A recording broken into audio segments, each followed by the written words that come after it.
Bien. El arca estaba construida de dos partes. La primera parte, propiamente tal, estudio del miércoles pasado, representa la persona de Cristo. Dentro de esta arca había una urna con el maná, que representa la fidelidad de Dios. También estaba dentro de esta arca la vara de Aarón, aquella que reverdeció, y representa a Cristo como sumo pontífice, representándonos delante del Padre, figura ciertamente de la autoridad divina. Pero además de eso estaban las tablas de la ley, las cuales representan el continuo quebrantamiento de la ley divina por parte del hombre. Pero además de eso representa a Cristo que se deleita en la ley divina, pues esta ley nunca la quebrantó. El arca y el propiciatorio entonces representaban una unidad. Y así como se ha dicho al principio de esta reunión, como la lectura que hemos tenido el día de hoy, nosotros nos vamos a dedicar en esta tarde a hablar acerca de la cubierta que se llama el propiciatorio, esta cubierta que estaba sobre el arca, los cuales tapaban ciertamente estos tres objetos y artículos que estaban dentro del arca, es decir, la caja con el maná, la vara de Aarón reverdecida y las tablas de la ley no quebradas, las segundas tablas de la ley. Entonces tenemos tres puntos importantes que considerar en esta noche. El primero, vamos a ver el significado del símbolo. El arca sin el propiciatorio, sin la cubierta, no hubiera tenido ningún sentido. La ley hubiera quedado sin cubrir en cuanto a sus requerimientos, colocado así encima del arca del pacto. El propiciatorio revela que Dios podía cubrir el arca que contenía los símbolos de la revelación de su pueblo y de la rebelión del pueblo, que contenía una figura de sus más elevados requerimientos. Dios podía hacer esto y mostrar misericordia a través del derramamiento de sangre sobre este propiciatorio. Tal como leímos en la Escritura, allá en Éxodo 25, en el cual el propiciatorio se establece como la cubierta cuando habla aquí en Éxodo 25. Dios podía hacer esto y mostrar misericordia entonces a través del derramamiento de la sangre sobre la cubierta o sobre este propiciatorio. Este objeto es llamado así porque era el lugar donde estaba simbolizada la misericordia de Dios. No olvidemos, como estudiamos una vez al año, en el día de expiación, en ese día tan especial, el día de Yom Kippur, el sumo sacerdote entraba al lugar santísimo para rociar la sangre de los sacrificios sobre este propiciatorio, sobre esta cubierta.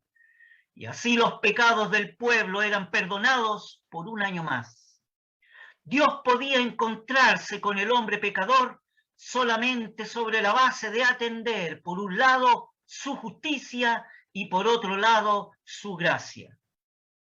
El propiciatorio era un símbolo del trono de la gracia en el santuario de Dios que actualmente está en el cielo, aquel santuario no hecho de manos por el hombre.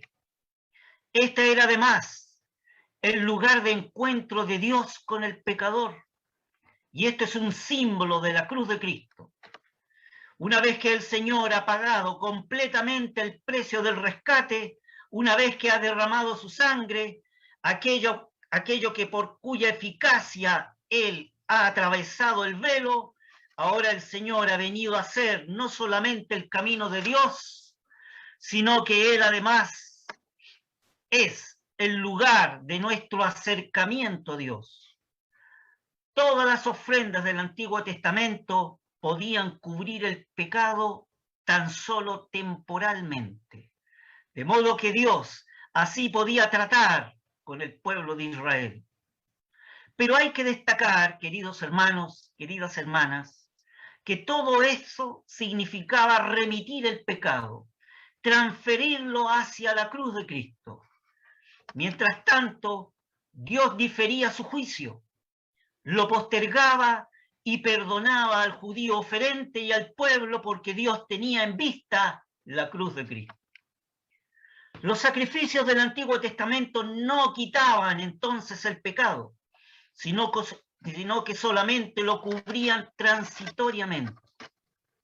En su vida el Señor Jesucristo magnificó la ley y mantuvo honorablemente sin quebrantar cada punto de la ley de los requerimientos de Dios. Y así pudo constituirse él mismo como ofrenda por el pecado. Mediante su muerte, él vino a ser la propiciación que permite a Dios entender su misericordia y extender su misericordia a todos los hombres. Aarón se presentaba ante la gloria de Dios entre estos dos querubines y derramaba la sangre sobre el propiciatorio. Recordará, querido hermano, querida hermana, que hemos leído que estos querubines se llaman los querubines de gloria y que Dios había prometido que allí encima de esta cubierta llamada propiciatorio, su gloria moraría. Es el Shekinah, como dirían los hebraicos. Dios veía esta sangre que cubría la ley quebrantada y así protegía al pecador. Es en este sentido que Cristo es nuestro propiciatorio o nuestra sede de la misericordia. Todo se fundamenta en la sangre derramada. Dios ha desplegado públicamente a Cristo como la propiciación en su sangre mediante la fe. Este es el pensamiento que dice Romanos 3:25 que tenemos en la Escritura, que podríamos leerlo. Romanos 3:25 que dice así: el cual Dios ha propuesto en propiciación por la fe en su sangre para manifestación de su justicia, atento a haber pasado por alto en su paciencia los pecados pasados. Ciertamente que es así. Ahora no nos enfrentamos a un tribunal de juicio, porque la sangre ha transformado todo lo que tenía que ser. Un tribunal de juicio ha sido cambiado por un trono de gracia. Y ahora, como dice el apóstol en Romanos 5:21, la gracia reina mediante la justicia. Este es un concepto que cautiva, queridos hermanos. La gracia reina y reina mediante la justicia. El propiciatorio es el trono de Dios en la tierra. Ha venido a ser representativo del descanso, del reposo de Dios. Hay que tener en cuenta, queridos hermanos, que la muerte de Cristo ha vindicado la santidad y la justicia de Dios. De modo que ha dado plena respuesta a sus demandas absolutas. ¿Cuánto nos hace a todos, cuánto nos hace falta a todos meditar en el hecho glorioso del descanso profundo, eterno, que Dios mismo ha hallado en la ofrenda de su amado Hijo? La sangre derramada ha hecho posible para que un Dios santo pueda habitar en medio de un pueblo injusto, y el pecador, por medio de la sangre de la cruz, puede encontrar misericordia. Hay un segundo punto con respecto a este precioso elemento que estamos considerando en esta noche, que es la cubierta o el propiciatorio. Trataremos de resumir la doctrina bíblica sobre la propiciación. ¿Qué es la propiciación? ¿Qué significa? La propiciación representa la obra de la cruz, desde el punto de vista de la satisfacción que Dios ha de recibir. Antes de que Él pueda extender su misericordia a los hombres, notemos que la expiación, la redención, la justificación por la fe, la regeneración, la reconciliación, son también diferentes puntos de vista de la cruz. La propiciación representa la obra de la cruz desde un punto de vista, desde el punto de vista de la satisfacción que Dios ha de recibir. Estos sacrificios que hemos estudiado del Antiguo Testamento destacan verdades de valor eterno. ¿Qué es entonces lo que caracteriza a la propiciación? Podríamos preguntarnos. Primero, los sacrificios incluían la confesión de pecados. Toda gran doctrina bíblica parte de la base que el pecado es una realidad y no es un asunto para ser discutido. El pecado es un asunto para ser confesado. El requerimiento del pecado, la confesión de pecado, es esencial para volverse a Dios. Si usted, estimado amigo, amiga, no ha venido a Cristo hasta ahora, este punto es para usted. Y ese es el primer paso del reconocimiento del pecado en su vida para luego pasar a la confesión del pecado delante de Dios. Tenemos un segundo punto. La expiación subraya que la ley de Dios tiene que ser cumplida y no puede ser dejada de lado. El perdón no significa que Dios queda negligente con respecto al pecado, ni el perdón puede verse como una debilidad de Dios. Dios nos perdona sobre la base de su justicia. La ley tiene que ser cumplida y no puede ser abrogada. Como punto número 3 de lo que significa la propiciación, podemos decir, la expiación requería un sacrificio. Una víctima inocente tenía que ocupar el lugar de un culpable. En ese gran día de la expiación, del cual habla del libro de Levítico en su capítulo 16, el sumo sacerdote traía un animal dentro del cual ponía sus manos sobre él y confesaba los pecados del pueblo. Este animal tenía que ser sin talla, no podía ser un animal enfermo, no podía faltar una parte esencial de su cuerpo. Aquí hay una lección preciosa que nunca tenemos que dejar pasar en forma inadvertida. Se dice de Cristo, Él se ofreció sin mancha, que ofreció su propio cuerpo y que es una ofrenda sin mancha a Dios.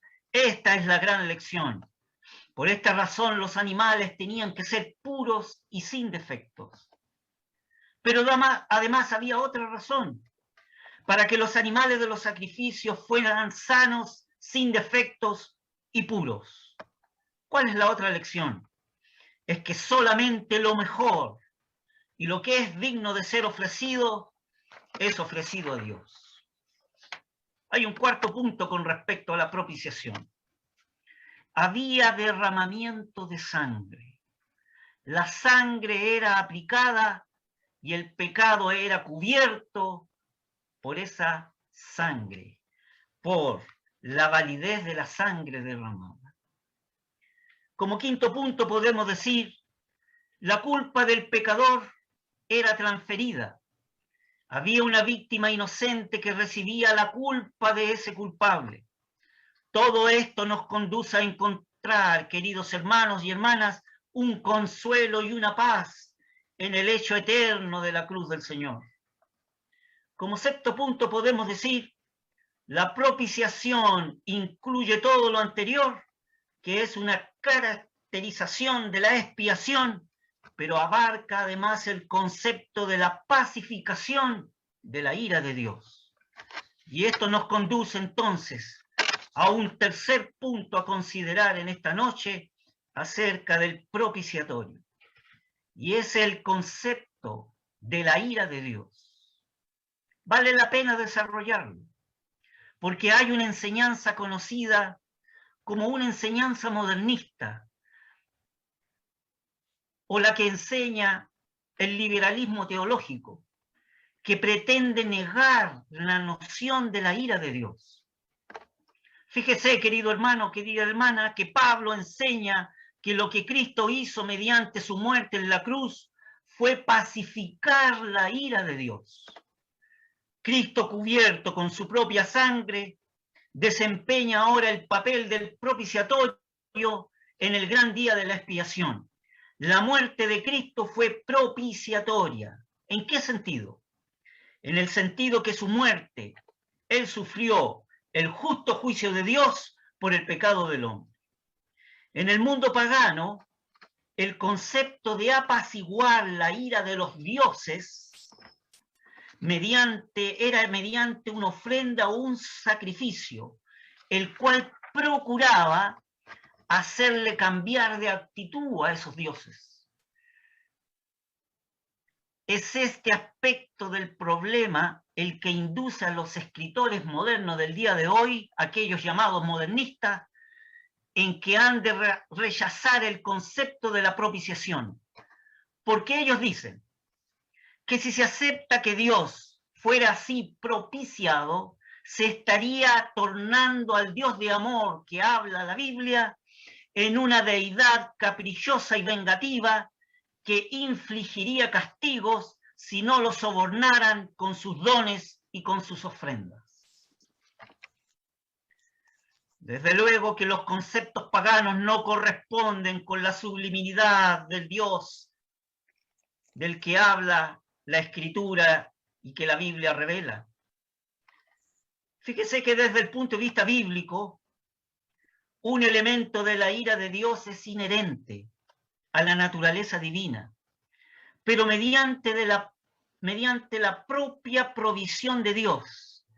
Esta ira puede ser evitada, pacificada y apaciguada. El apaciguamiento podemos entenderlo propiamente tal como la propiciación.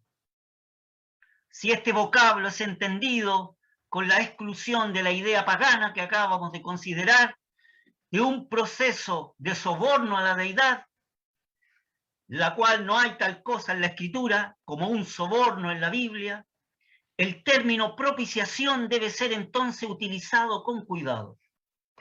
Sí, no hay duda que la ira de Dios es una obra extraña de Dios y que la misericordia de Dios es su propia obra. De todas maneras, siempre hay que subrayar la conexión en que la Sagrada Escritura presenta estos conceptos. La ira procede de Él, pero Dios es, como dice la Escritura, lento para la ira y grande en misericordia, tal como lo encontramos en el Salmo 86 y el texto 15, que dice exactamente así. O el Salmo 145, 8. Clemente y misericordioso es Jehová, lento para la ira y grande en misericordia. Y como dice en el Salmo 86, 15, mas tú, Señor, Dios misericordioso y clemente, lento para la ira y grande en misericordia y verdad. La reflexión es terminante entonces. Entre los paganos el concepto de propiciación era que mediante un sacrificio se inducía a un cambio de mente a los dioses. En otras palabras, el hombre sobornaba a aquellos dioses para que le fueran favorables. Por ello, cuando estos vocablos fueron conducidos en la Biblia, esas ideas burdas e indignas fueron abandonadas. El divino autor dio al vocablo el verdadero uso y la expresión, es decir, la propiciación significa el apaciguamiento de la ira mediante una ofrenda. Eso es lo que significa la propiciación. Para refutar estos errores debemos entonces analizar qué es la ira de Dios y debemos explicitar qué cosa no es la ira de Dios. La ira de Dios, conforme a las Escrituras, es una cualidad personal sin la cual Dios dejaría de ser plenamente justo y su amor generaría hasta transformarse en un mero sentimentalismo. Lo que hay que subrayar es que la ira de Dios es su deliberada oposición a toda maldad, y que esto surge de su propia naturaleza, la naturaleza del ser de Dios, del ser divino.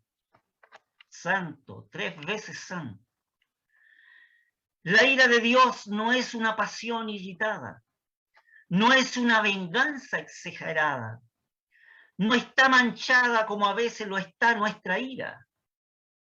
Nuestra ira está manchada por la ceguera del hombre, por el pecado del hombre. La ira de Dios no está manchada, es una reacción natural, transparente de la santidad de Dios. Podríamos preguntarnos entonces, ¿qué es la ira de Dios? Es la resistencia contra el pecado, es su reacción contra el pecado, es la reacción invariable de la santidad de Dios. Conforme a Romanos capítulo 1, esta ira procede del cielo, es activa. ¿Contra qué es activa? Contra toda impiedad e injusticia de los hombres, dice Romanos 1:18, que detienen con injusticia la verdad. El apóstol en los 2 primeros capítulos de Romanos prepara la escena para declarar el evangelio de la gracia de Dios y habla largamente sobre la ira de Dios.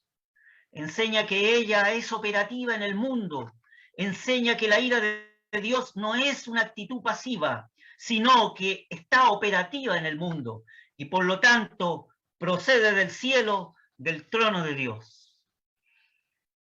Y resulta totalmente activa. ¿Que la ira de Dios es una ira activa? Ciertamente que sí. Se ve en la propia obra de la cruz. Toda la obra de la cruz es una acción contra el pecado, pero en bien del pecador. Si Dios tolerase el pecado, si Dios no castigase el pecado, ¿qué ocurriría? Pronto él perdería su trono y el pecado ocuparía ese lugar. Pero las obras de Dios no pueden degradarse. Dios no puede pasar por alto el pecado. Dios no tranza con el pecado. El apóstol en Romanos capítulo 1 dice que Dios en su ira entregó al hombre, lo entregó a la concupiscencia, o sea, al deseo de su corazón, y lo entregó a las pasiones desenfrenadas y lo entregó a una mente reprobada, dice Romanos capítulo 1. También dice por qué Dios hizo esto. Esto fue así cuando el hombre eligió no tener en cuenta a Dios, cuando el hombre eligió rechazar su verdad y cuando el hombre eligió sustituir al Creador por las criaturas. El hombre ha sustituido la gloria del Creador por la gloria de las criaturas. Llegamos entonces a una gran conclusión. Todo hombre, toda mujer, por estar bajo pecado, está expuesto a la ira de Dios. Y por ende la Escritura dice que somos destituidos de su gloria. Hay un cuarto punto que podemos profundizar acerca de lo que significa este propiciatorio. Con la escena de fondo que hemos considerado de la ira de Dios, Pablo ahora presenta el evangelio de la gracia de Dios. Gracias a Dios que en el mensaje del evangelio no termina aquí, explicando lo que la ira de Dios es. El mensaje del evangelio nos dice la gloriosa verdad que aquellos que estaban sujetos a su ira, Dios los ha hecho objetos de su gracia. Este es el mensaje del evangelio. Estas son las buenas nuevas del evangelio. Son que una propiciación ha sido provista. Algo ha ocurrido. Algo ha sido hecho por Dios. Ese algo es la gran obra de Cristo en esa cruz de ignominia. ¿Y cuál es el resultado? El resultado es que la honra de Dios ha sido vindicada, la ira de Dios ha sido aplacada. Como dirían los teólogos, salva la santa ley de Dios y después podrás salvarme a mí. Algunos críticos dirán que estamos diciendo que Cristo ha cambiado la mente de Dios. Pero fíjese lo que dice el apóstol Pablo. No dice esto. Lo que Pablo dice es que Dios mismo, el Padre mismo ha hecho esto. En la cruz vemos a Dios obrando junto con su Hijo amado. Vemos a Dios mismo proveyendo la propiciación en su propio Hijo mediante la sangre. Cristo nuestro Señor soportó la ira de Dios, no contra Él como persona, sino porque Él fue el sustituto del pecador, reemplazante del pecador. Él entró en la cruz en la posición de un hombre culpable, siendo Él inocente. Pero siempre hay que advertir y subrayar que la imputación del pecado es la transferencia de la culpa del pecado sobre Cristo, pero no se ha transferido la contaminación del pecado. Al Señor le fue imputada la culpa del pecado, la responsabilidad del hombre por causa de su pecado, pero no le fue imputada la contaminación del pecado. Cristo es santo, incorruptiblemente santo. Él entró en la cruz, en la posición del culpable. Allí fue hecho pecado por nosotros. Allí soportó la muerte, que es la paga del pecado y la expresión de la ira de Dios. La propiciación lleva entonces estas nociones.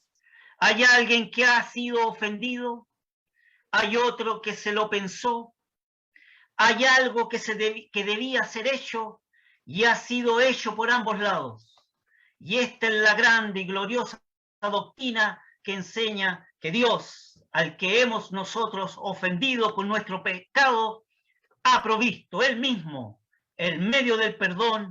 Él mismo tomó la carga, Él se puso debajo de la carga, su enojo, su ira ha sido satisfecha, ha sido pacificada. Por esto Él puede ahora reconciliar al hombre consigo mismo.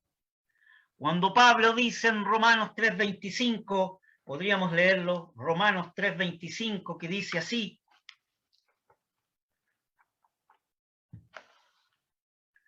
el cual Dios ha propuesto en propiciación por la fe en su sangre, para la manifestación de su justicia, atento de haber pasado por alto en su paciencia los pecados pasados. Que Dios puso a Cristo como propiciación, como ofrenda, por medio de la fe en su sangre. ¿Qué quiere decir el apóstol? Lo que quiere decir es que Cristo apagó la ira de Dios y con ella nos redimió de la muerte. Notemos, queridos hermanos, queridas hermanas, que no fue la vida santa, ni la vida pura del Señor Jesús, no fue ni su enseñanza gloriosa, ni su santidad como tal Él es lo que nos ha traído vida. Es el derramamiento de su sangre al morir en lo que nos ha dado vida eterna. El sacrificio de Cristo es de mérito infinito. El valor del sacrificio de Él reside en el valor infinito de su propia gloriosa persona. Como resultado de la obra de Jesucristo en la cruz, se puede ahora llamar a los hombres, se les puede rogar, como dice el apóstol, que se reconcilien con Dios. Dios ha sido hecho propicio sobre esta base. El pecador es reconciliado con Dios, es decir, es introducido a una posición de amistad con Dios, y esta posición es definitiva y su efecto es eterno. Hemos visto hasta aquí, queridos hermanos, queridas hermanas, varios puntos. Veamos un punto más, el último de esta noche, el quinto punto. ¿Cuál es la enseñanza para el creyente sacerdote en Cristo acerca de este tema del propiciatorio, las podemos resumir así.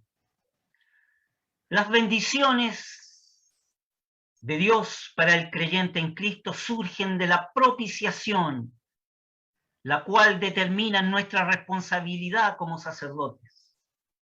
Las bendiciones surgen para usted, querido hermana, querido hermana, de la propiciación que determinan su responsabilidad como un sacerdote creyente que es delante de Dios. Es difícil de enumerar las bendiciones que surgen de la obra de Cristo en la cruz y en el trono. Dios ha hablado desde el tabernáculo, sin la menor duda, pero la dificultad consiste en que hay allí una multitud de revelaciones. Solamente diremos algunas 4.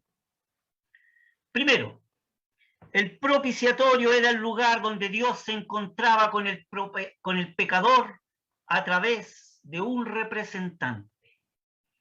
Este representante era Aarón, el sumo pontífice, el sumo sacerdote. La enseñanza para usted como sacerdote, querido hermano, querida hermana, es que ahora usted puede tener un encuentro con Dios cara a cara a través de su representante, que es el Señor Jesús, el sumo pontífice de los bienes venideros, no según el orden levítico, sino según el orden de Melquisedec. Segundo, entonces, Cristo ocupa ese lugar glorioso como el sumo pontífice, después de haber obtenido en la cruz esa eterna redención. Como punto número 3 podemos decir, el Señor Jesucristo no ha delegado su tarea como sumo pontífice o como sumo sacerdote a ningún hombre sobre la tierra. Solo Él es el representante delante de Dios. Él es el mediador entre Dios y los hombres.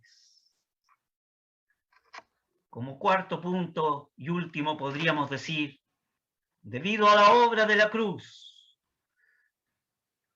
lo que podría haber sido un tribunal de juicio por su obra en la cruz, ahora se ha transformado en un trono de gracia. Si hay algo que consuela mi corazón, si hay algo que puede consolar y gozar tu corazón, querido hermana, querido hermano, en que este trono de gracia ahora está al alcance, por medio de los ojos de la fe, al alcance de tu corazón, al alcance de tu vida, y tú y usted como un sacerdote puede ya llegarse a la misma presencia de Dios.